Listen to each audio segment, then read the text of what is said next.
Yo, so recently I just got platinum in Rocket League with actually not many hours at all. I think less than 2 days hours, so less than 48 hours playing the game.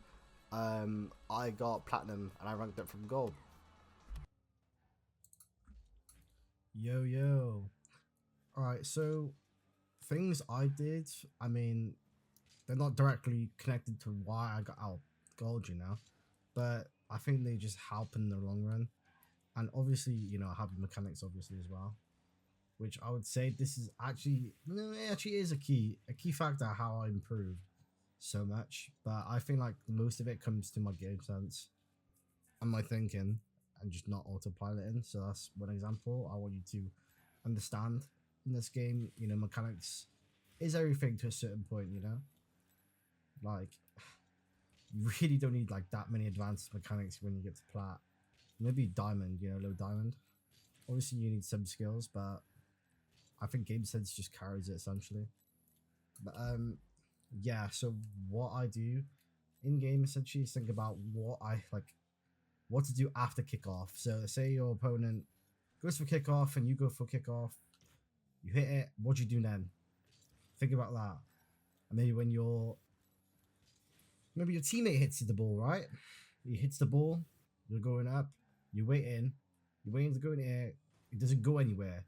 So you hit the ball and you rebound it. Push onto their side and maybe get mid boost, right? Or maybe challenge their boost when the ball is in the corner, right? So you could do that. That's essentially what I try and think about at the start of the game. Now, mechanics and like practices is what I use. So essentially, what I do once I get in the game is I practice in my aerials, so my car control in the air.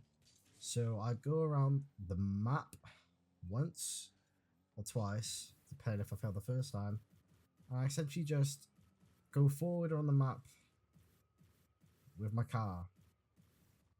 Now it doesn't need to be anything fancy, like the air rolls and that, because right now that's just gonna overload you right now. And practicing this first will give you a good foundation of control at this rank. And then once you're done, I need to do it backwards. Now backwards is a little tricky. See, I already failed. Backwards is a little tricky, so you'd want to pay extra care. Maybe go more slower. And then arrow right.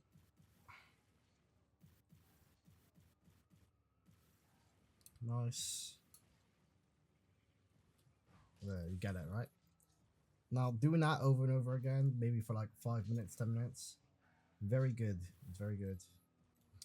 Now, the next thing I start doing in my games is, half flipping.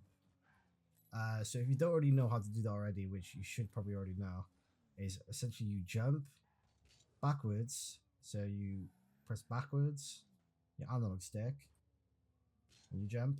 And then as soon as you do that, boom, you just air roll you air roll each like the other direction. Doesn't matter what direction, you just air roll, and then you switch sides, right? Now this helps a lot when the ball is like you're in a sticky situation, like you're in a corner or something, and they hit the ball down, right? And you're like facing this way, quickly air roll, boost, and then you're already down here, right? But then if you weren't doing that and you're in a corner, you'd have to do this. It's just way slower. So I recommend you learn how to half flip. Wave dashing as well is very important as well. Just because you have no boost. I'm not very efficient with wave dashing because I don't really do that much. But essentially, all I'm trying to say is like not autopiloting and actually doing smart moves in your game is key for you to get plat. Obviously, learn these as well because these are also important. Because you need the speed and you need the momentum that wave dashes give you. I need the flexibility to change your direction when you half flip. So yeah, that is essentially how I got to platinum. And if you just like use these steps, you don't need to aerial yet. Just use these steps, and then you'll get to Plat.